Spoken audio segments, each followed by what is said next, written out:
Assalamualaikum teman-teman. Seperti biasa sebelum mulai Mimin mendoakan semoga teman-teman semua selalu dalam keadaan sehat walafiat.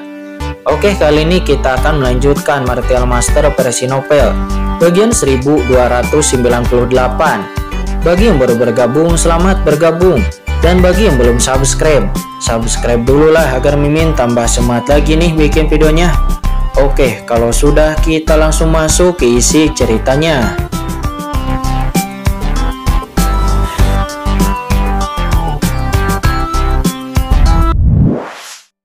Aura kematian berubah menjadi domain kematian dan menebas langsung ke arah ahli Tianjun itu dengan cambuknya. Dengan kepulan, bayangan kapak langit langsung hancur, lalu cambuk kematian hitam langsung menghantam tubuh Tianjun itu, membalikan tubuh ahli Tianjun itu, ditarik ke belakang, dan armornya pun langsung hancur. Satu pukulan langsung membuat ahli Tianjun terbang keluar, muntah darah dengan hebat. Napas di tubuhnya terus turun, matanya dipenuhi ketakutan dengan ketakutan yang tak ada habisnya. Ini terlalu kuat, satu pukulan langsung mengalahkannya. Mendesis di kejauhan, banyak ahli Tianjun lainnya juga berubah warna, menatap cambuk hitam panjang di tangan Ji Wuxu. Harta karun tingkat puncak surgawi. Pada saat Ji Wuxu menembak, mereka merasakan aura harta karun surgawi yang mengerikan menyebar, yang langsung mengejutkan hati semua orang. Harta karun puncak tingkat surgawi ini adalah harta karun yang sangat didamba-dambakan oleh para leluhur dari pasukan surgawi tertinggi umat manusia. Sombong, jatuhkan dia. Mata Master Tianjun yang terluka itu ketakutan dan dia meraung marah. Anak muda, kamu terlalu gila. Mungkin pemulihan surga ada hubungannya dengan Anda, tetapi surga ini adalah milik seluruh umat manusia, bukan hanya milik Anda. Sebuah suara tua terdengar dan seorang lelaki tua keluar dari kerumunan. Aura suci yang mengerikan melonjak dari seluruh tubuhnya. Itu wakil Master Kuil Suci. Seseorang tersentak. Wakil Master Kuil Suci. Kuil Suci sendiri itu adalah tingkat atas kekuatan umat manusia. Tidak lebih lemah daripada keberadaan kekuatan seperti Istana Dewa Bintang. Para tetua umumnya adalah yang kuat di surga, dan tingkat wakil pemimpin bahkan adalah yang kuat di tahap akhir Tianjun, dan kekuatannya sangat mengerikan. Begitu orang ini keluar, pengadilan tiba-tiba menjadi sunyi. Wakil pemimpin Kuil Suci jelas merupakan ahli Tianjun teratas, terkuat yang hadir. Surga memang bukan milik kami, tetapi surga juga bukan milikmu. Itu kalimat yang sama. Jika Anda ingin masuk ke surga, Anda harus menyetujui 3 syarat, kata Ji Wuxu. Dia berkata dengan acuh tak acuh. Bukan karena lawannya adalah ahli Tianjun tahap akhir, tetapi Ji Wuxu tidak menyusut sedikit pun. Hahaha, sang wakil Kuil Suci itu tersenyum marah. Anak muda, beritahu saya, apa 3 syarat itu? Ini sangat sederhana, Ji Wuxu lalu berkata.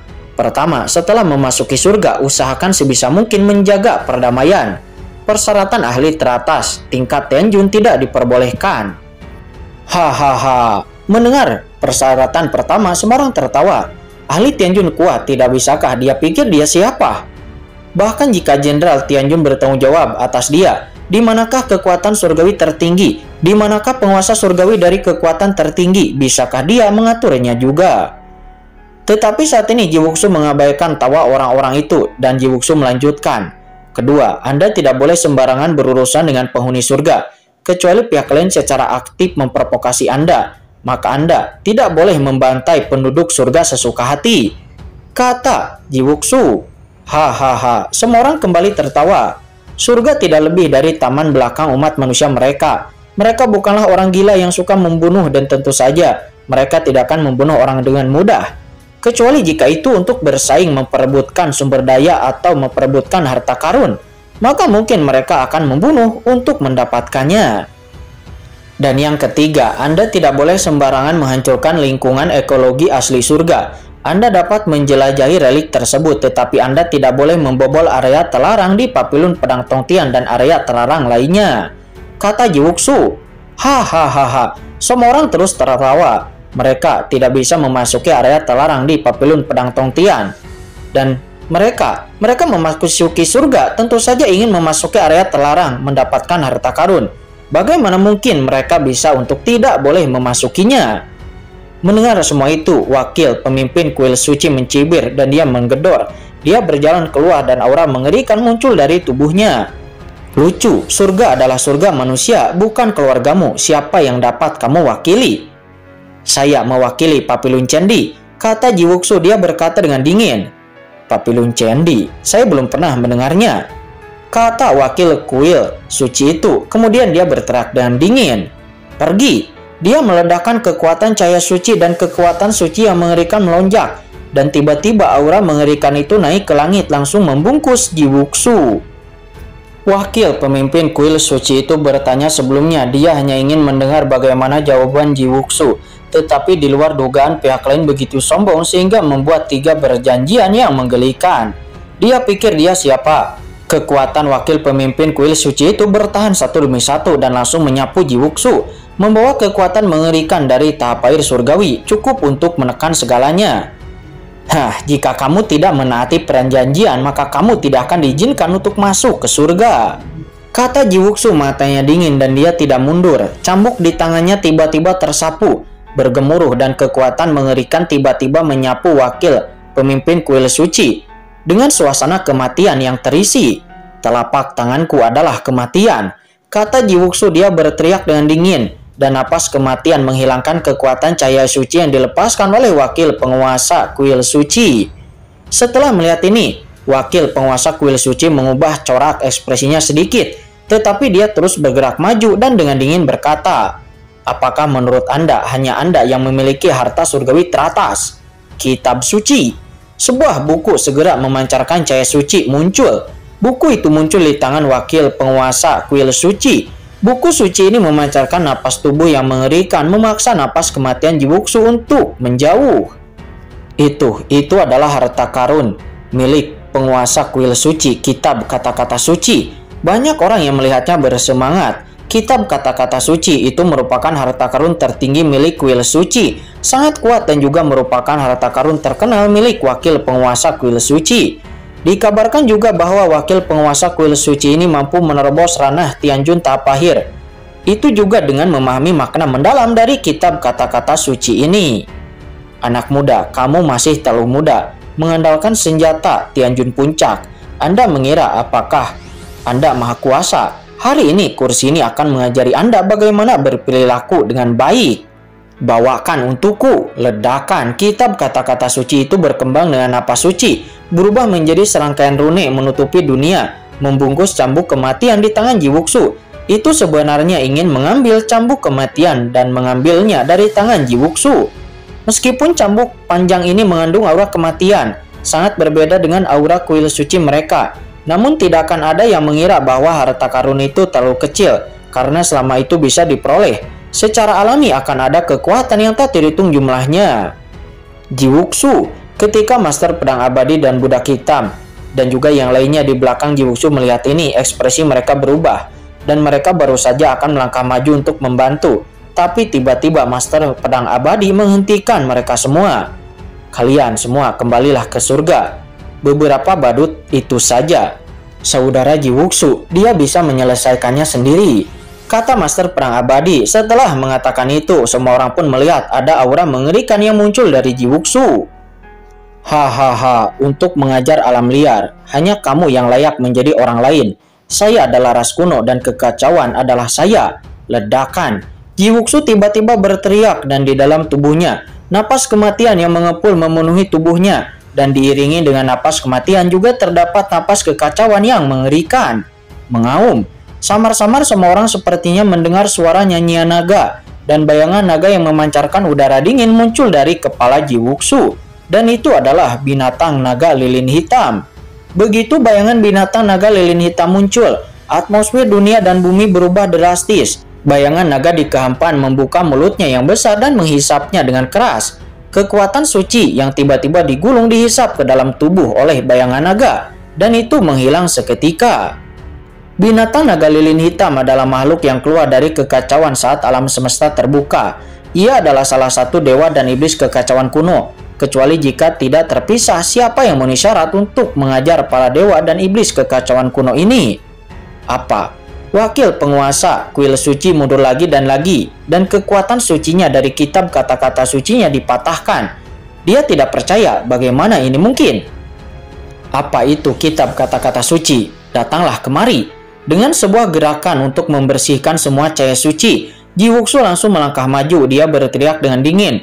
Dan cambuk hitam itu tiba-tiba berguling, membentur, dan langsung mengambil buku kata-kata suci. Melesat, Ji Wuxu langsung merampas buku kitab kata-kata suci milik wakil penguasa kuil suci tersebut. Kembalikan hartaku, kata wakil penguasa kuil suci. Dia bergegas mendekat. Ini adalah harta karun miliknya yang terkenal, dan setelah dia kehilangan kitab suci, kekuatan tempurnya pun akan turun setidaknya 50%. Namun begitu hantu binatang naga lilin hitam bergetar ringan dan mengguncangnya dengan keras, sang wakil pemimpin kuil suci itu meledak dan darah mengalir dari sudut mulutnya.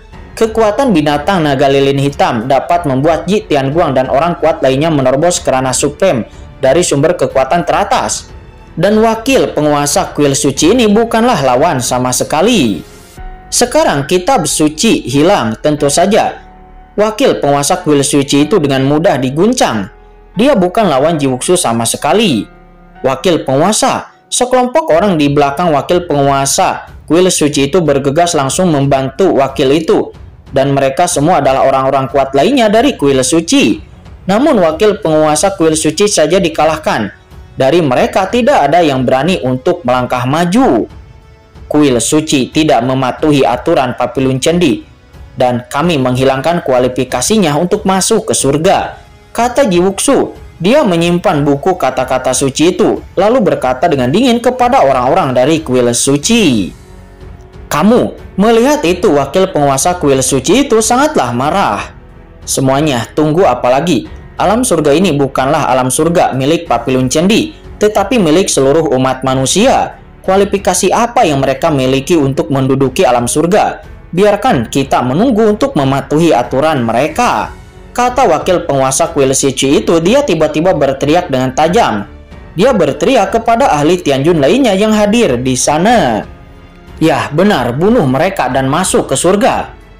Ada banyak harta karun di surga. Orang-orang ini telah menduduki surga selama bertahun-tahun. Pasti ada banyak harta karun di dalamnya. Selama kita membunuh mereka, maka kita akan mendapatkan banyak harta karun di surga dan memperkuat diri kita sendiri. Seorang pakar terkenal berteriak. Ini meresahkan. Meski banyak orang mengetahui perintah wakil penguasa kuil suci, tetapi masih ada beberapa orang berkuasa yang nampak diam saja dan tidak berteriak. Karena bahkan wakil penguasa kuil suci bukanlah lawan dari mereka. Jelas sekali mereka sendiri juga tidak bisa menjadi lawan dari Ji Wuxu dan yang lainnya. Tapi tidak ada satupun dari mereka yang mau mengikuti aturan. Beberapa kekuatan hanya berdiam diri dan bingung hanya menonton pertunjukan. Karena mereka tidak percaya Papilun Cendi bisa memblokir begitu banyak dari mereka. Ketika saatnya tiba, mereka secara alami akan mampu melakukannya. Bunuh, bahkan wakil penguasa kuil suci pun bergegas lebih dulu dan memimpin. Karena dia tahu jika dia tidak melakukannya, orang lain mungkin tidak akan tergerak untuk melakukannya terlebih dahulu. Benar saja, segera setelah wakil penguasa kuil suci membawa orang-orang dari kuil sucinya, segera semua orang kuat di tempat kejadian pun bergerak, membentur, dan mereka semua membunuh dengan cepat. Yang paling cepat adalah memanfaatkan kekacauan ini. Dalam sekejap, puluhan orang kuat datang untuk membunuh. Di antara orang-orang kuat ini adalah Tianjun, Puncak Yang Mulia Bumi, dan yang lainnya. Tetapi jumlah Yang Mulia Panas sangat sedikit, dan Yang Mulia Bumi merupakan mayoritas.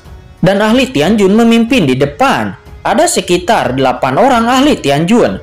Kelompok orang ini semuanya menembak bersama, dan kekuatan yang mereka ciptakan sungguhlah mengejutkan. Di antara orang-orang ini, kilatan kekuatan jiwa tiba-tiba menyebar dengan tenang. Dengan darah, pesanannya menyapu Ji Wuxu. Itu adalah pertempuran berdarah Tianjun Dali Yuan Jiao kuno, dan hanya satu jiwa yang tertinggal yang telah dibombardir dan mengintai di dekatnya. Dia nampaknya ingin memadatkan kembali dagingnya. Tidak baik. Di bawah budak hitam dan yang lainnya tiba-tiba menunjukkan kekhawatiran, dan mereka juga ingin bergabung untuk melawan. Jangan bergerak kalian semua, serahkan saja padaku, kata Master Pedang Abadi. Tiba-tiba Master Pedang Abadi mendengus dan melangkah maju. Saat suaranya jatuh, dia tiba-tiba menghunuskan pedangnya. Boom! Suara pedang meledak ke langit dan sosok Master Pedang Abadi seperti cahaya pedang langsung menuju kerumunan.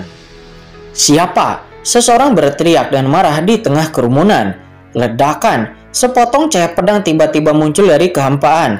Dalam sekejap, seluruh kekosongan langsung berubah menjadi abu, dan semua yang kuat di lapangan pun mundur dengan keras.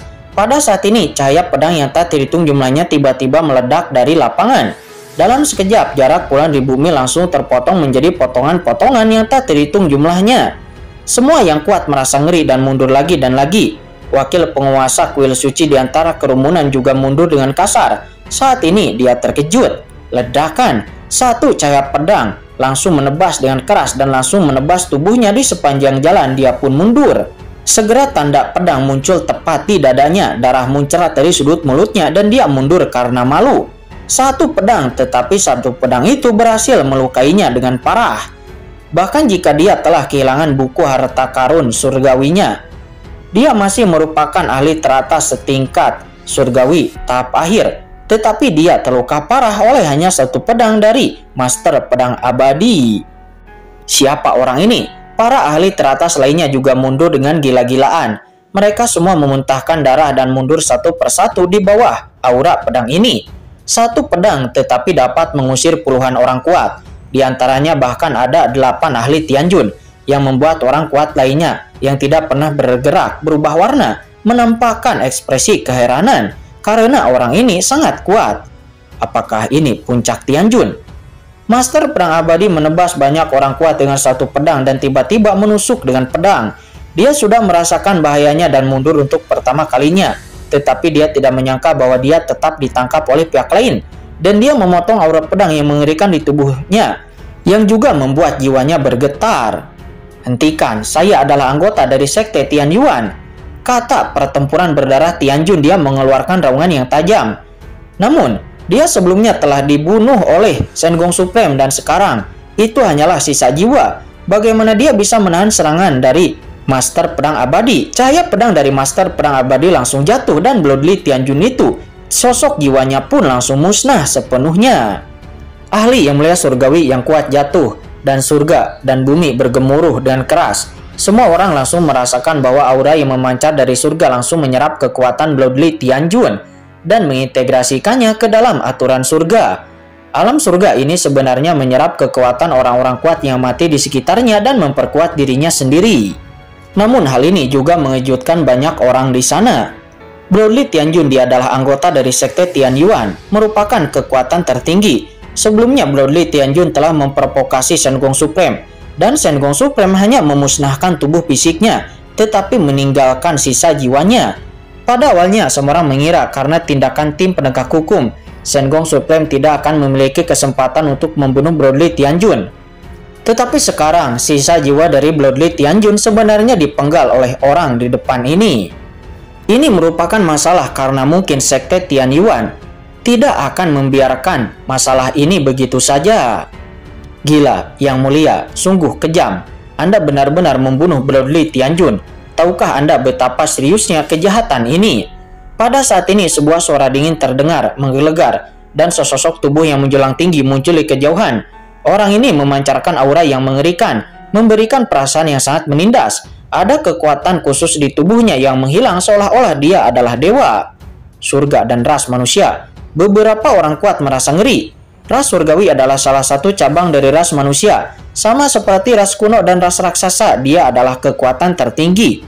Orang dari ras manusia surgawi di depannya dengan aura yang kuat. Itu adalah patriark ras manusia surgawi, ahli teratas di puncak Tianjun. Dia bernama Gui Hong Tianjun. Kehadiran Gui Hong Tianjun ini terasa lebih berat. Karena begitu Gui Hong Tianjun datang, semua orang di pengadilan langsung mundur, termasuk wakil penguasa kuil suci. Kemudian Master Pedang Abadi dengan dingin mendengus. Saya selalu hanya memiliki satu tujuan. Orang tidak menyinggung perasaan saya, maka saya tidak akan menyinggung orang lain. Namun jika Anda menyinggung saya, maka saya akan mengembalikannya 100 kali lipat. Kata Master Pedang Abadi. 100 kali lipat. Kata Gui Hong Tianjun, dia berjalan perlahan dan berkata lagi dengan ringan. Tetapi banyak orang yang hadir tidak pernah menyinggung perasaan Anda. Apa alasan Anda bergerak? Kata Gui Hong Tianjun. Karena kalian memasuki surga. Jika kalian ingin masuk surga, 3 syarat harus disetujui. Dan tiga syarat itu harus disetujui terlebih dahulu. Dan jika tiga syarat itu tidak disetujui, maka kalian semua tidak boleh masuk, kata Master Pedang Abadi. Dia berkata dengan dingin. Hahaha, sombong. Gui Hong Tianjun tiba-tiba mencibir. Surga adalah surga umat manusia. Kenapa Anda memblokir surga? Karena saya adalah anggota Papilun Pedang Tong Tian, dan alam surga itu adalah berkat Xiaoyao Supreme, Shen Gong Supreme, dan juga Papilun Pedang Tong Tian saya, dan juga Papilun Candi yang telah sampai memperbaiki ke titik ini, dan kami semua telah mengeluarkan usaha yang begitu besar untuk bisa mencapai ke titik ini, kata Master Pedang Abadi. Apakah kamu orang dari Papilun Pedang Tong Tian? Kata Gui Hong Tianjun. Matanya memadat dan ada sedikit keterkejutan di matanya. Orang-orang kuat lainnya di sekitarnya juga berubah warna. Papilun Pedang Tong Tian itu adalah kekuatan tertinggi di zaman kuno, dan sekarang pasti bisa menjadi eksistensi setingkat pemimpin manusia. Tetapi bukankah Papilun Pedang Tong Tian ini telah dihancurkan? Lalu bagaimana seseorang bisa muncul sebagai warisannya? Tetapi bagaimana mungkin saat ini seseorang bisa muncul sebagai orang dari Papilun Pedang Tong Tian?